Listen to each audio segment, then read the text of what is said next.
amigos y amigas de mi amigo Freud. Ya tengo el pelo muy largo, pero hasta dentro de un mes no me lo voy a cortar, porque a mí solamente me corta el pelo una persona y la veré dentro de un mes. Bueno, después de las confidencias, seguimos con la serie de psicometría. Ayer estábamos con la finalidad del test. Habíamos visto la variable objeto de estudio, habíamos visto o habíamos empezado con la población a la que va dirigido. Recordamos que la población a la que se dirige el test, era otro punto a tener en cuenta a la hora de su construcción, y es que no era lo mismo, decíamos, construir un test para evaluar algún rasgo o característica en una población infantil que en una población de adultos. El contenido de los ítems, la redacción de los mismos, la longitud de la prueba, las instrucciones de aplicación y cumplimentación serán diferentes según el tipo de población a la que se dirija el test.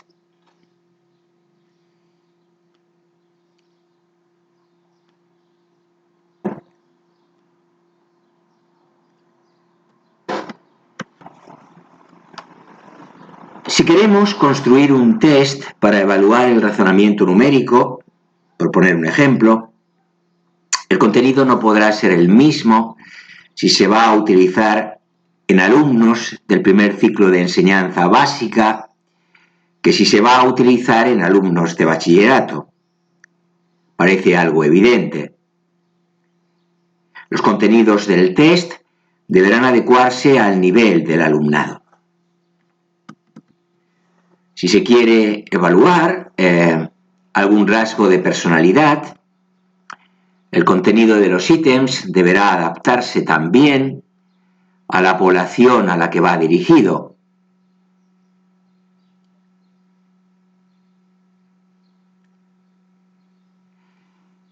Aunque el mismo constructo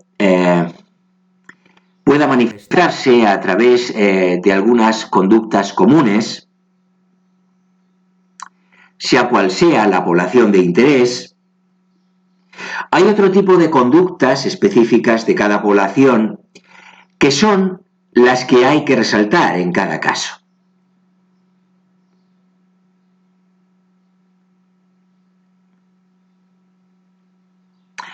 En el caso de que se quisiera construir un test que midiera depresión, a la hora de buscar las conductas a través de las cuales se manifiesta el constructo, se observaría que algunas de ellas son comunes a los niños y a los adultos, pero hay otras específicas de cada población que son fundamentales para la evaluación del rasgo y que deberán quedar reflejadas en el test.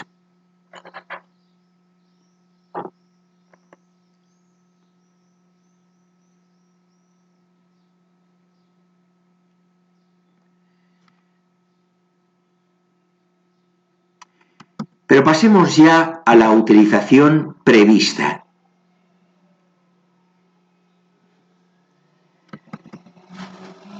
Y es que además de tener en cuenta la población a la que se dirige la prueba, el test, otro de los aspectos fundamentales a tener en cuenta es la utilización que se le vaya a dar.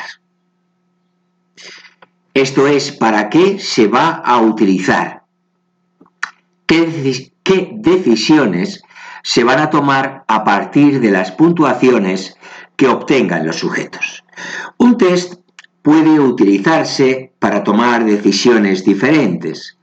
Por ejemplo, una prueba de inglés puede utilizarse para evaluar el nivel medio de los alumnos en primero de bachillerato, para detectar aquellos alumnos o alumnas que muestran un nivel deficiente, o puede utilizarse en una academia de idiomas para clasificar a los alumnos según su nivel de inglés y asignarlos así a distintos cursos. Un nuevo ejemplo. No es lo mismo querer construir un test de inteligencia general para detectar niños superdotados que querer construirlo para detectar a niños deficientes. En el primer caso, los ítems del test deberán ser en su mayoría muy difíciles, para que solo puedan ser respondidos correctamente por los niños más inteligentes. Niños o niñas, obviamente, no me vengáis, ya me conocéis.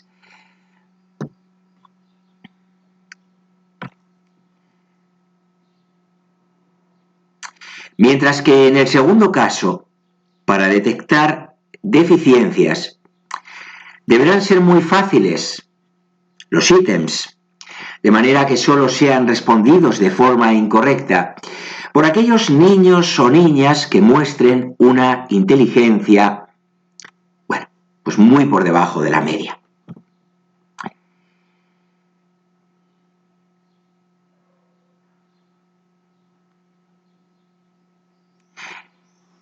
Podríamos construir una tabla que mostrase los usos más frecuentes de los test, así como las decisiones que se suelen tomar a partir de las puntuaciones obtenidas por los sujetos.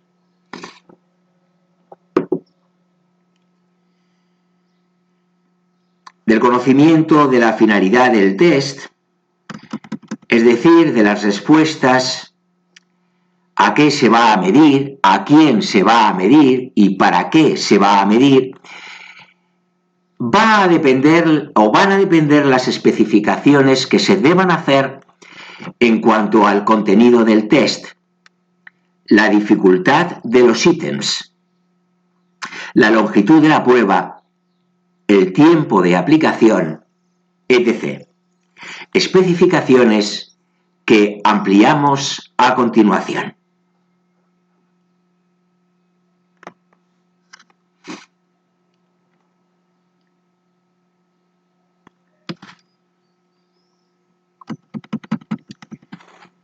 Imaginamos esa tabla en la que incluimos los principales usos de los test. Sería una tabla que adaptamos a partir del trabajo de psicómetras reconocidos en nuestro país, en concreto NAVAS. La primera de las funciones con la que nos encontramos es la función de selección. Decisiones a tomar. En el ámbito educativo se pueden utilizar para tomar decisiones acerca de si los alumnas han conseguido los objetivos curriculares mínimos y se les considera aptos o no aptos. Por ejemplo, el examen de acceso a la universidad, del que tanto oímos hablar en estas fechas. En el ámbito profesional se pueden utilizar para llevar a cabo la selección de un grupo de aspirantes a un determinado puesto de trabajo.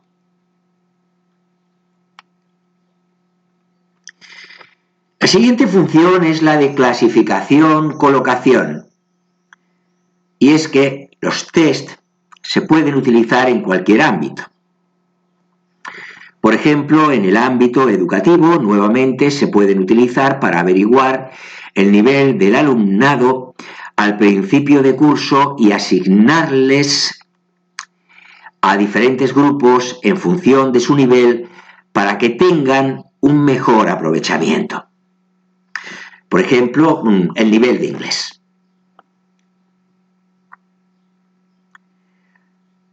Pasamos a la función de diagnóstico,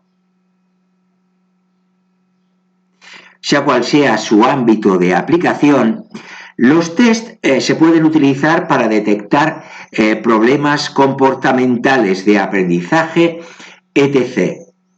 Para, una vez detectados, poder poner los medios para tratar de solucionarlos, por ejemplo, mediante algún programa de intervención. Función de certificación: acreditar en el ámbito profesional la cualificación o competencia de las personas para el desarrollo de su profesión, y en el ámbito académico, por ejemplo, para garantizar que han alcanzado los conocimientos y habilidades necesarias para poder obtener la titulación académica correspondiente.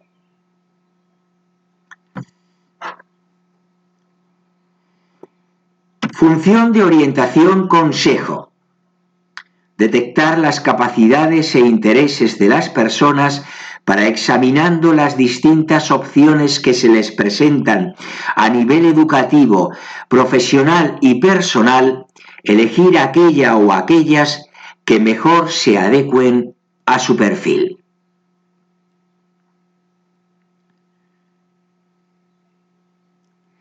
Y por último, la función de descripción-información: describir el rendimiento académico tanto a nivel individual como colectivo, obtener información acerca de la opinión pública sobre algún aspecto político, social, etc. de interés.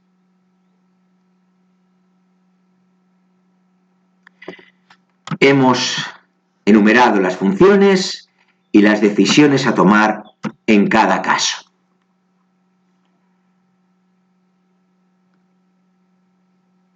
En relación a cada función. Especificación de las características del test. Entramos en un nuevo punto.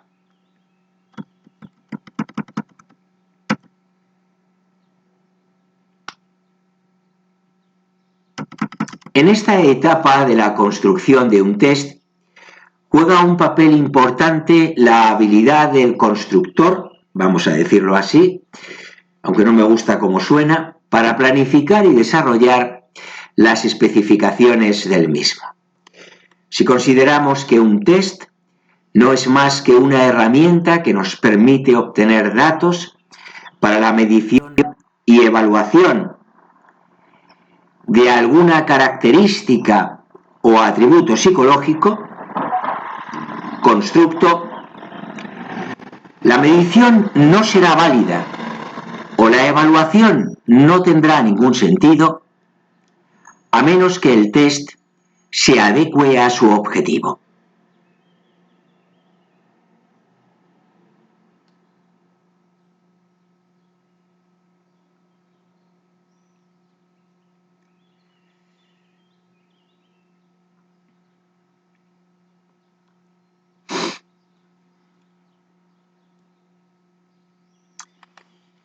Hay 4 aspectos fundamentales, me disculpáis, he sido distraído por un mensaje que me ha entrado.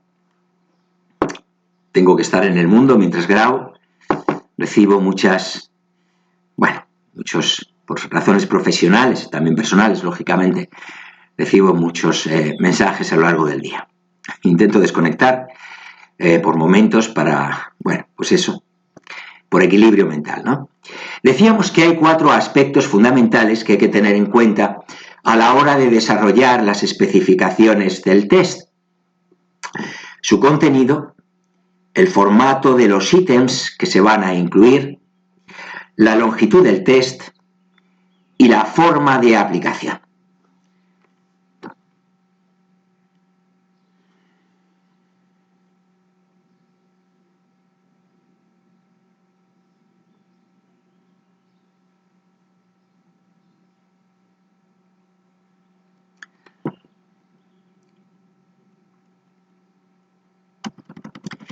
Comencemos por el contenido. Una vez que se ha definido claramente el constructo que se quiere medir, la especificación del contenido comienza determinando cuál es su dominio de conductas. Esto es el conjunto de conductas a través de las cuales se manifiesta. Cuando ya está determinado el dominio de conductas, se pueden tomar decisiones acerca del contenido del test. En ese momento, hay ocasiones en las que el constructo no está claramente definido y, por tanto, no se tiene una idea clara del conjunto de las áreas de conducta a través de las cuales se puede manifestar.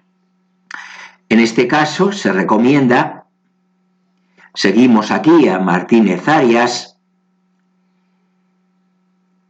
hacer un análisis del contenido del constructo, haciendo preguntas abiertas a los sujetos acerca del constructo y seleccionando las respuestas que aparecen con mayor frecuencia como relevantes para la definición del mismo. En segundo lugar, revisar las investigaciones publicadas. Y es que una revisión de los trabajos realizados con anterioridad acerca del constructo y de los instrumentos de evaluación existentes pueden constituir un buen marco de referencia. De hecho, así es. En tercer lugar, llevar a cabo un análisis de tareas. Cabe preguntarse qué hacen las personas en sus puestos de trabajo, qué conductas son las más frecuentes, qué es lo que distingue a los trabajadores más cualificados de los incompetentes. A partir de estas observaciones se puede elaborar una lista de conductas críticas que posteriormente podremos utilizar para la evaluación del rendimiento, en nuestro caso, en nuestro ejemplo, en el puesto de trabajo.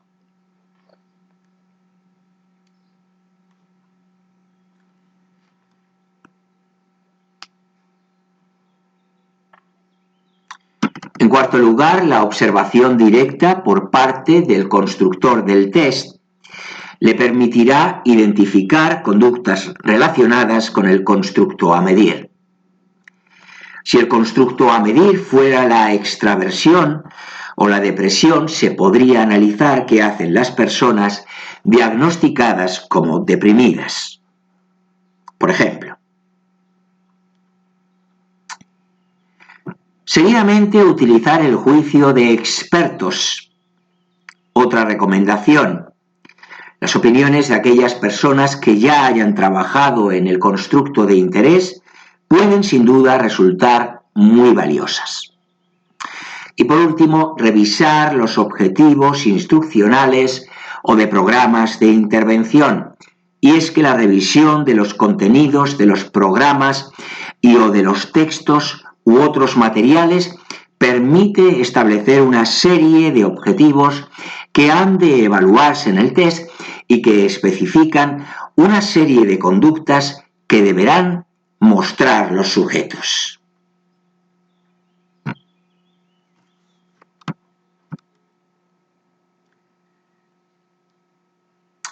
Después de estas recomendaciones, en aquellos casos en los que el constructo no esté claramente definido,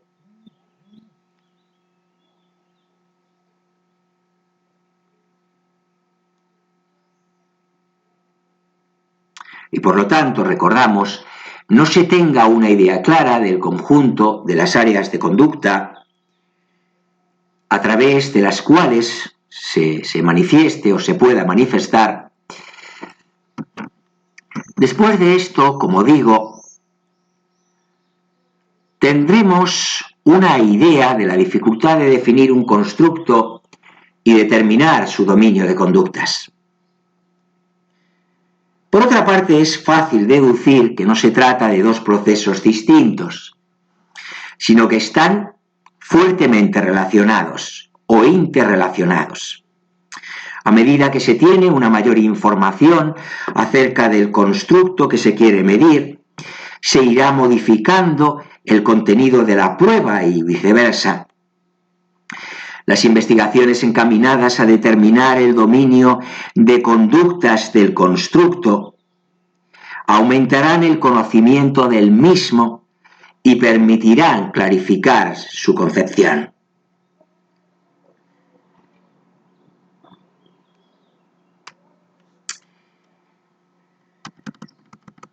En los test de rendimiento y conocimientos, y sobre todo en los test referidos al criterio, en lugar de hablar de un dominio de conductas, se hablará de un dominio de contenidos a evaluar, y la especificación del mismo cobrará una importancia extraordinaria. Cuando se quiere construir un test para ser utilizado en el ámbito académico, por ejemplo, para la evaluación del rendimiento de los alumnos en una determinada materia, se espera que el test refleje lo que los alumnos o alumnas han aprendido o lo que deberían haber aprendido a lo largo del curso.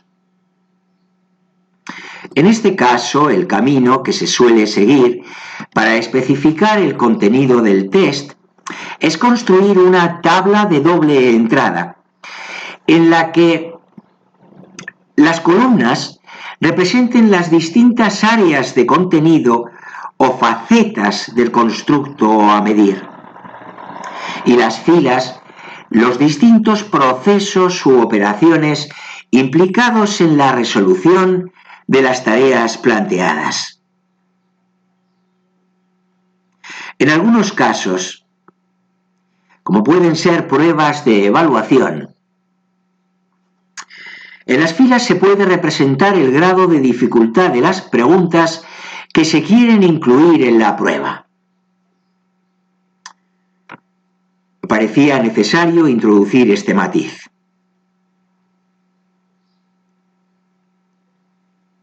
Aunque los contenidos de las filas variarán en función de aquello que se quiera medir, se ha intentado hacer una categorización jerárquica más o menos uniforme de los distintos procesos implicados.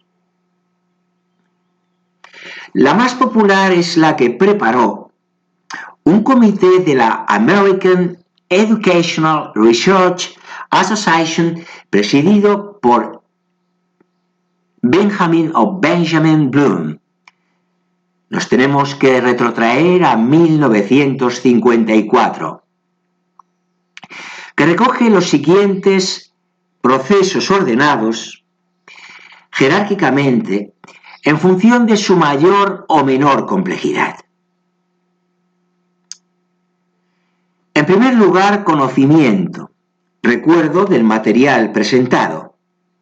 Por ejemplo, los ríos de España. En segundo lugar, comprensión, interpretación o extrapolación de un concepto de forma distinta a la originalmente presentada. Vamos de menor a mayor complejidad.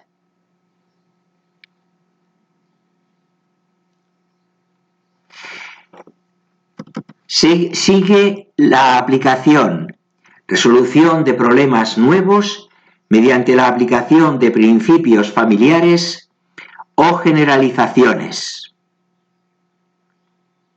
En cuarto lugar, análisis, descomposición de un problema en sus componentes elementales. Este proceso requiere reconocimiento de elementos múltiples y de las relaciones y o principios de organización entre los elementos. Seguimos con síntesis, combinar elementos a partir de una estructura original o resolver un problema que requiere la combinación secuencial de varios principios. Y por último, evaluación, empleo de criterios internos, generados por el sujeto o externos, para hacer juicios críticos.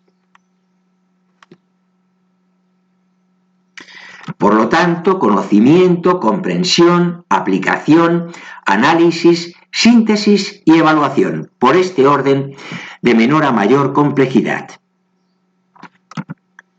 categorización jerárquica de los distintos procesos implicados en la resolución de las tareas planteadas.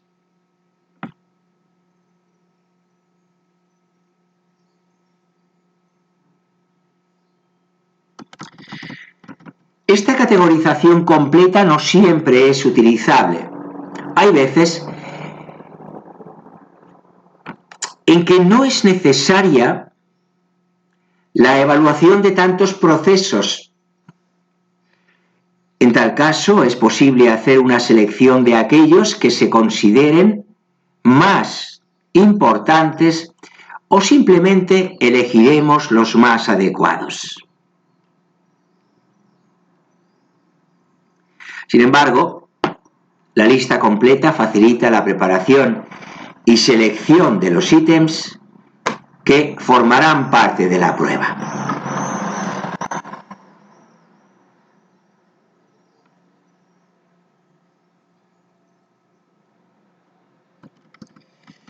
Veamos un ejemplo que siempre es útil. Supongamos que queremos elaborar un test para evaluar el nivel de conocimientos alcanzado por nuestra audiencia, después de visionar este material audiovisual que estoy poniendo a vuestra disposición y que llamamos serie Psicometría.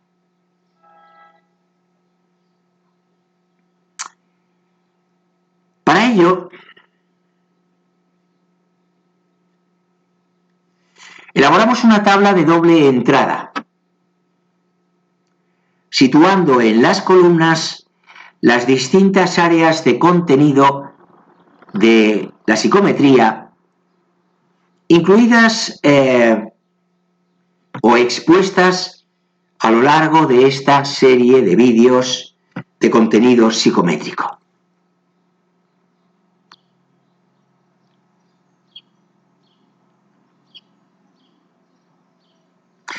En las filas, los distintos procesos.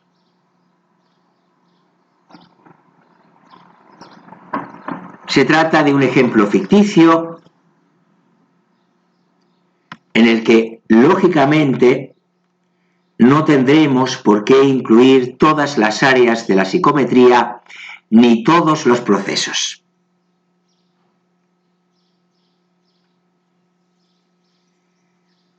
En lugar de los procesos, se podrán utilizar otros criterios para la selección de los ítems.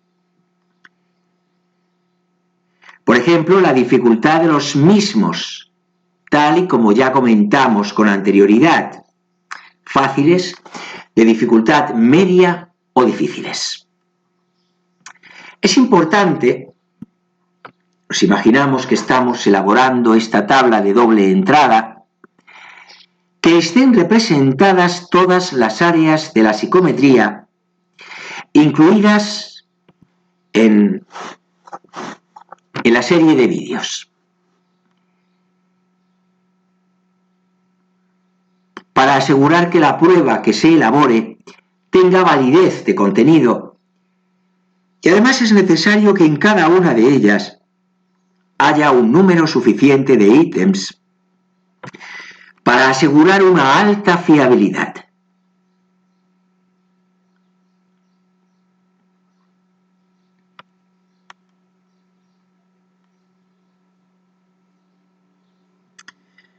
No obstante, es necesario tener en cuenta las limitaciones que pueda marcar un test demasiado largo, tanto en lo que se refiere al tiempo, a la motivación de los sujetos e incluso a las limitaciones debidas a las características de los mismos, como puede ser la edad, su salud, entre otros factores.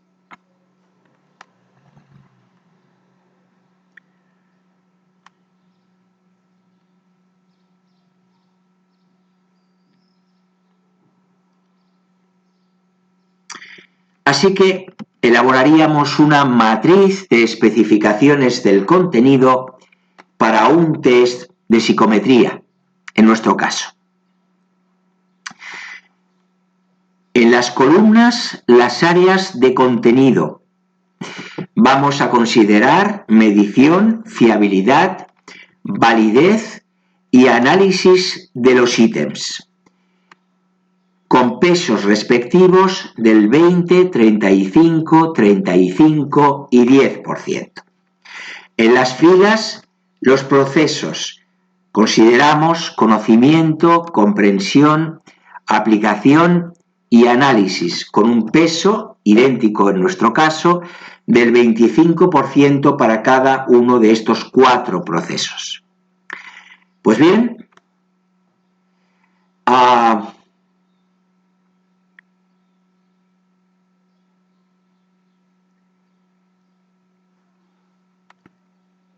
bueno, esto lo explicaremos más adelante. Digamos que nuestra matriz de especificaciones del contenido para nuestro test de psicometría quedaría esbozada con estos parámetros. Hay veces que es difícil hacer una categorización completa de las distintas áreas de contenido y otras veces es difícil establecer los puntos de corte entre un área y otra, de manera que las categorías correspondientes a cada área de contenido sean mutuamente excluyentes.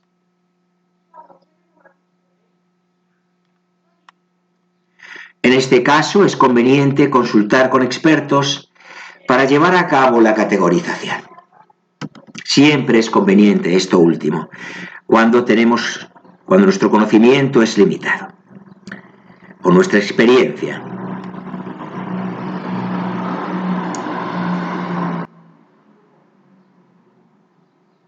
Cada casilla de la matriz representa la interacción entre un área de contenido y un proceso. Esto facilita la redacción de ítems que cubran todos los aspectos que se consideran importantes. No obstante, hay otro punto que hay que aclarar. Si a todos los procesos y a todas las áreas de contenido se les concede la misma importancia.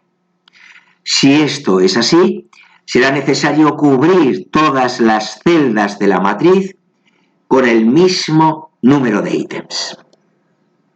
Por el contrario, si se considera que no todas las áreas son igualmente importantes, ni todos los procesos, será necesario establecer una ponderación para poder establecer el número de ítems de cada casilla.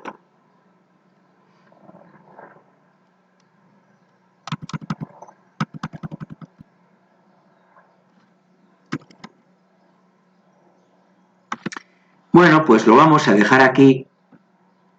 Creo que nos queda una grabación que responde a los estándares del canal en cuanto a la duración. Además, nos queda un vídeo con unidad de sentido y contenido. Bueno, pues, como digo, lo dejamos aquí.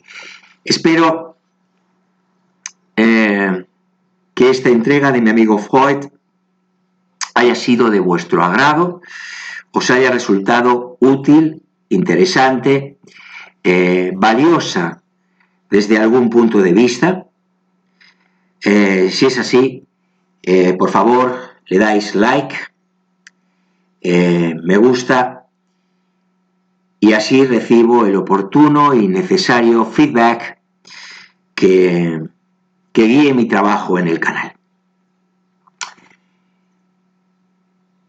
Os animo a suscribiros a mi amigo Freud, tanto si sois asiduos al canal y por alguna razón todavía no lo habéis hecho, no os habéis suscrito, pero si sois recién llegados, en tal caso os animo a daros un paseo, metafóricamente hablando, por los contenidos del mismo. Estoy convencido de que tras ello pasaréis a formar parte de esta gran familia que constituye la audiencia de mi amigo Freud.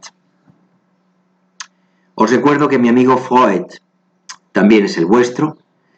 Así lo ha sido siempre desde el comienzo de esta andadura que está próxima a cumplir un año de vida.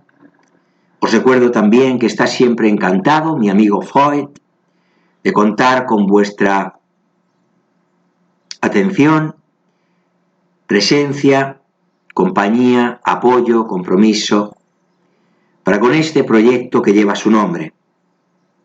Un proyecto que capta la atención y que despierta interés en una audiencia cada vez más numerosa, que crece de manera continua, consistente, es un crecimiento robusto, con raíces profundas, y eso colma sobradamente las expectativas que albergaba cuando inicié esta aventura.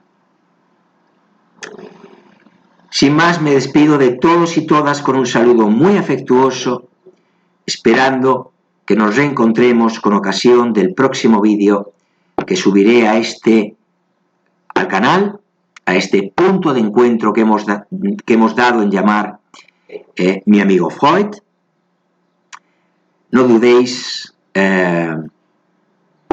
que ese próximo vídeo llegará muy pronto. Esa es mi intención y haré todo lo posible por cumplirla. Hasta el próximo vídeo entonces. Hasta muy pronto, amigos y amigas. Que estéis muy bien.